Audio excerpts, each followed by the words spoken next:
Qualification requirements. 7. Section 35.7 Firearm standards. 8. Section 35.8 Consumer information and signage.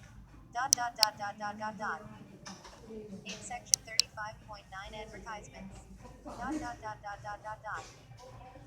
Section 35.10 Residential solicitation. 9. Section 35.11 Guard dog welfare requirements. 9. Section 35.12 Classification of electronic access control device company license. 10. Section 35.13 Drug-free workplace policy. Point 10 Section 35.14 Security officer uniforms. 10. Subchapter B Registration and licensing. Section 35.21 Registration applications. Point 10 Section 35.22 Renewal applications for registrations and licenses. 11. Section 35.23 Termination of incomplete applications. 11. Section 35.24 Photographs. 11. Section 35.25 Assumed names of corporations. 11. Section 35.26 Reclassification and assignment. 11. Section 35.27 Insurance. Point 12 Section 35.28 Registered name change.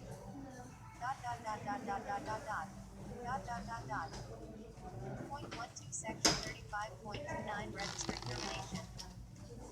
12. Subchapter C Manager Standards. Section 35.41 Manager Standards. 12. Section 35.42 Manager Examination.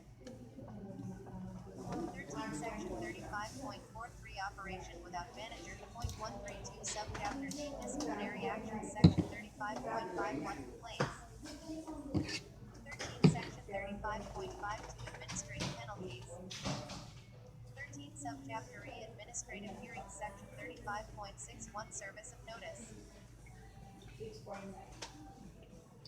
16. Section 35.62 Default judgments. Point 16 Section 35.63 Hearing costs. Point 16 Section 35.64 Preliminary hearings. Point 16 Section 35.65 Contested cases based on sex offender registration requirement. 17. Subchapter F Commission Security Officers. Section 35.81 Application for a security officer commission. 17. Section 35.82 Commission Security Officer Standards. 17. Section 35.83 Renewal of Security Officer Commission. 18. Subchapter G Personal Protection Officers. Section 35.91 Requirements for Personal Protection Endorsement. 18. Section 35.92 Employer Requirements. Point 18 Section 35.93 Personal Protection Officer Standards. Point 18 Letters of Authority. Subchapter H Section 35.101 Private Business Letter of Authority. Point 19 Section 35.102 Governmental Letter of Authority. 19. Subchapter I Company Records. Section 35.111 Employee Records. 19. Section 35.112 Business Records. 20. Section 35.113 Records required on commission security officers. 20. Subchapter J Special Company License Qualifications. Section 35.121 Investigations Company License. 20. Section 35.122 Guard Company License.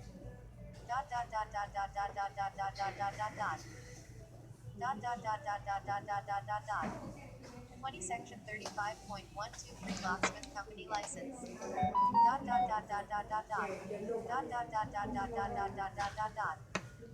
21. Subchapter K Fees. Section 35.131 Licensing and Examination Fees.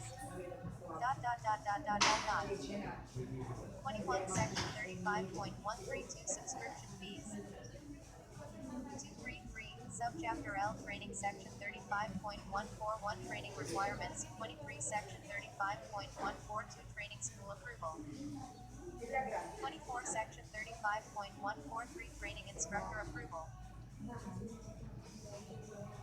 24 Section 35.144 Training Manuals and Examinations for Commissioned Security Officer and Personal Protection Officer. 26 Handgun Courses. 26 Section 35.145 Section 35.146 Shotgun Course of Fire. 26 Section 35.147 Certificates of Completion and Training Records. 26 Subchapter M Continuing Education. Section 35.161 Continuing Education Requirements. 27 Section 35.162 Continuing Education Schools. 28 Subchapter N Exemptions. Section 35.171 Unlicensed General Contractors or Other Intermediaries. 29 Section 35.172 Certain Locksmith Services. 29 Section 35.173 Electronic Access Control Device.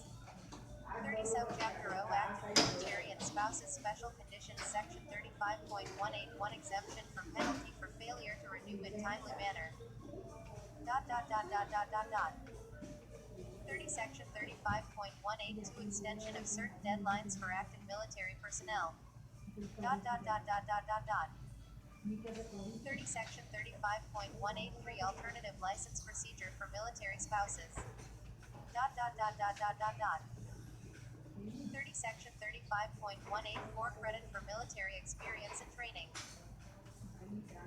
Point 304 Subchapter and Definitions Rules. Section 35.1 Definitions. The terms in this section have the following meanings when used in this chapter unless the context clearly indicates otherwise. 1. Act Texas Occupations Code, Chapter 1702.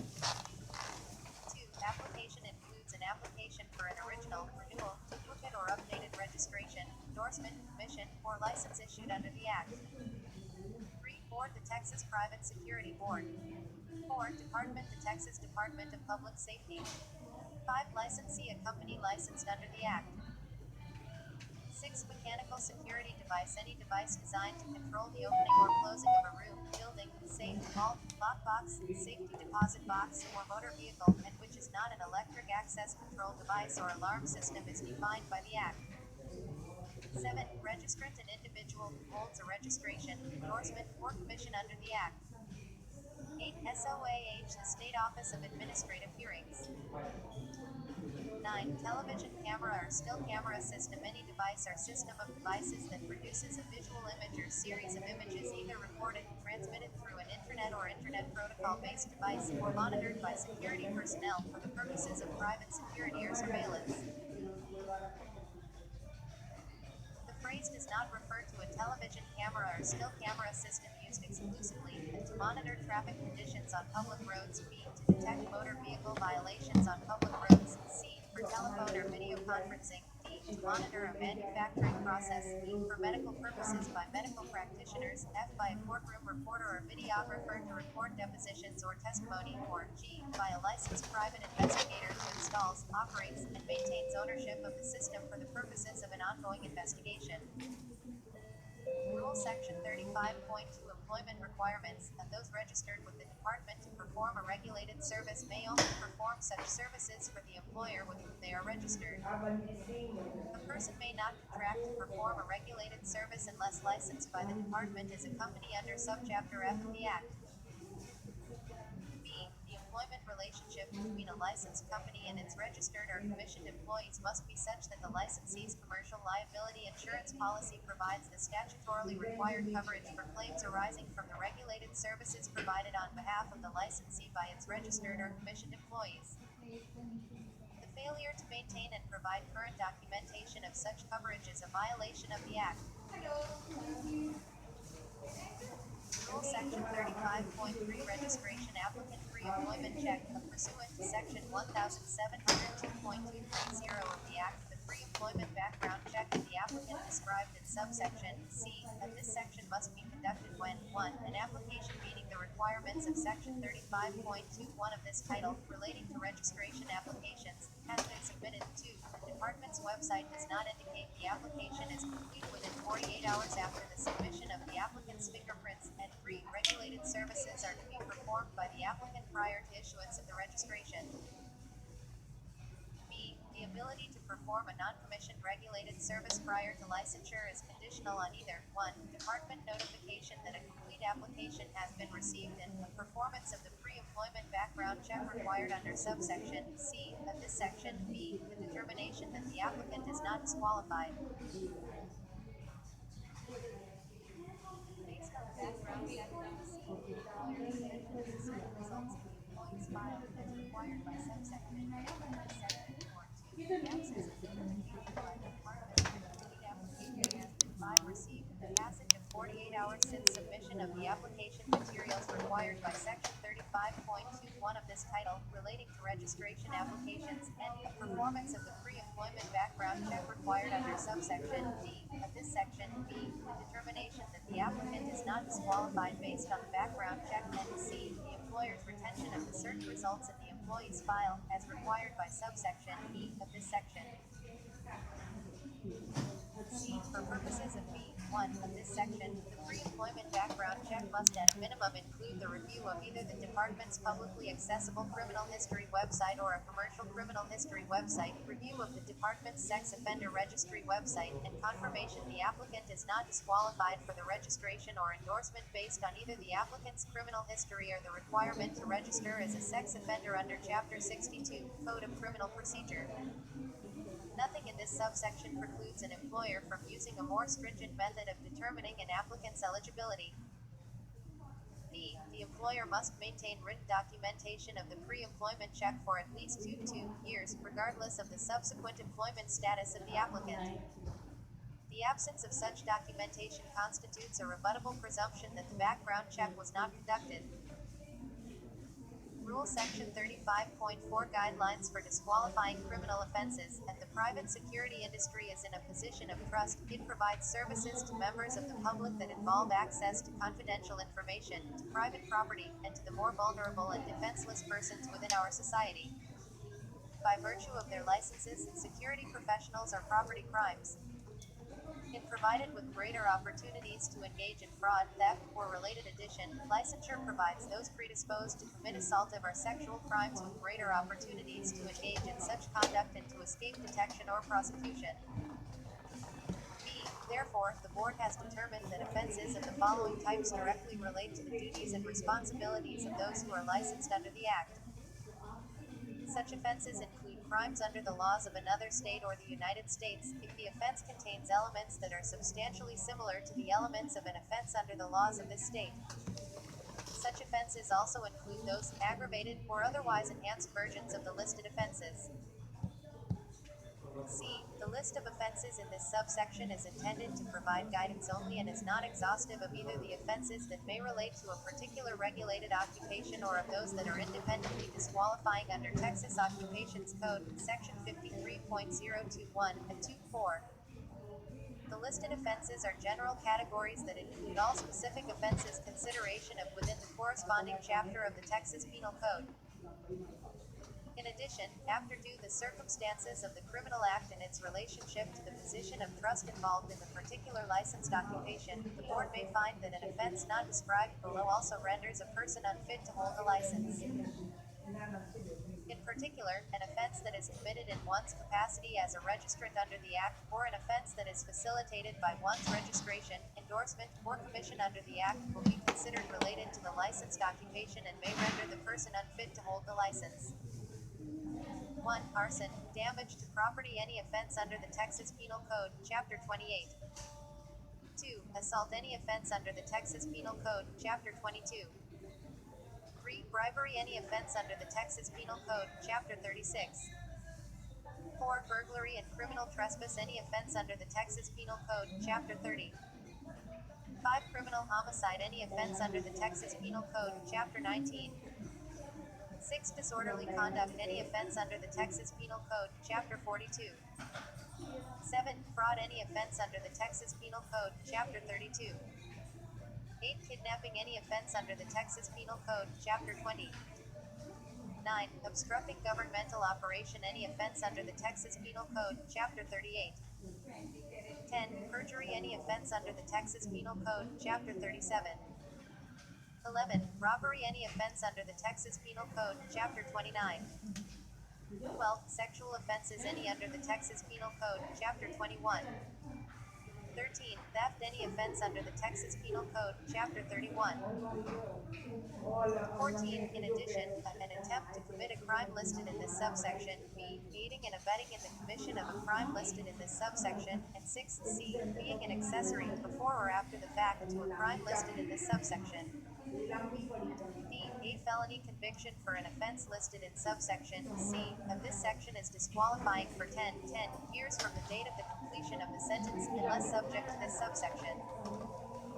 E. A class a misdemeanor conviction for an offense listed in subsection C of this section is disqualifying for 5 years from the date of completion of the sentence. F. Conviction for a felony or class A offense that does not relate to the occupation for which license is sought is disqualifying for 5 years from the date of commission, pursuant to Texas Occupations Code, Section 53.021, 2. G. Independently of whether the offense is otherwise described or listed in subsection C of this section, a conviction for an offense listed in Texas Code of Criminal Procedure, Article 42.12, Section 3 grams, or Article 42A. 054, or that is a sexually violent offense as defined by Texas Code of Criminal Procedure, Article 62.001, or a conviction for burglary of a habitation, is permanently disqualifying subject to the requirements of Texas Occupations Code, Chapter 53. H. A Class B misdemeanor conviction for an offense listed in subsection C of this section is disqualifying for 5 years from the date of conviction. I. Any unlisted offense that is substantially similar in elements to an offense listed in subsection C of this section is disqualifying in the same manner as the corresponding listed offense. J. A pending Class B misdemeanor charged by information for an offense listed in subsection C of this section is grounds for summary suspension. K. Any pending Class A misdemeanor charged by information or pending felony charged by indictment is grounds for summary suspension. L. In determining the fitness to perform the duties and discharge the responsibilities of the licensed occupation of a person against whom disqualifying charges have been filed or who has been convicted of a disqualifying offense, the Board shall consider 1. The extent and nature of the person's past criminal activity, 2. The age of the person when the crime was committed, 3. The amount of time that has elapsed since the person's last criminal activity, 4. The conduct and work activity of the person before and after the criminal activity, 5. Evidence of the person's rehabilitation or rehabilitative effort while incarcerated or after release, 6. The date the person will be eligible, and 7. Any other evidence of the person's fitness, including letters of recommendation from A. Prosecutors or law enforcement and correctional officers who prosecuted, arrested, or had custodial responsibility for the person, or B. The sheriff or chief of police in the community where the person resides. M. In addition to the documentation listed in subsection L of this section, the applicant or licensee or registrant shall furnish proof in the form required by the department that the person has 1. Maintained a record of steady employment, 2. Supported the applicant's dependents, 3. Maintained a record of good conduct, and 4. Paid all outstanding court costs, supervision fees, fines, and restitution ordered in any criminal case in which the applicant has been charged or convicted. N. The failure to timely provide the information listed in subsection L and subsection M of this section may result in the proposed action being taken against the application or license. O. The provisions of this section are authorized by the Act, Section 1702.004b, and are intended to comply with the requirements of Texas Occupations Code, Chapter 53. Rule Section 35.5 Standards of Conduct. The state seal of Texas may not be displayed as part of a uniform or identification card or markings on a motor vehicle, other than such items prepared or issued by the department. B. Licensees and registrants shall cooperate fully with any investigation conducted by the department, including but not limited to the provision of employee records upon request by the department and compliance with any subpoena issued by the department. C. If arrested, charged, or indicted for a criminal offense above the level of Class C misdemeanor, a registrant shall within 72 hours notify the employer, and the employer, when notified by the employee or otherwise informed, shall notify the department in writing, including by email, within 72 hours of notification. The notification shall include the name of the arresting agency, the offense, court, and cause number of the charge or indictment. The registrant and employer must supplement their respective notifications as further information becomes available. 7D. Any registrant who has been issued a pocket card shall carry the pocket card on or about his person while on duty and shall present same upon request from a peace officer or to a representative of the department. Rule Section 35.6 Contract and Notification Requirements. A licensee shall inform the client of the right to a written contract describing the fees to be charged and the services to be rendered. B. If requested, a written contract for regulated services shall be furnished to a client within 7 days. C. The written contract shall be dated and signed by the owner, manager, or other individual expressly authorized to execute contracts on behalf of the licensee. Within 7 days of contracting for regulated services with another licensee, the licensee shall 1. Notify the recipient of those services of the name, address, and telephone number, and individual to contact at the company that purchased the contract. 2. Notify the recipient of services at the time the contract is negotiated that another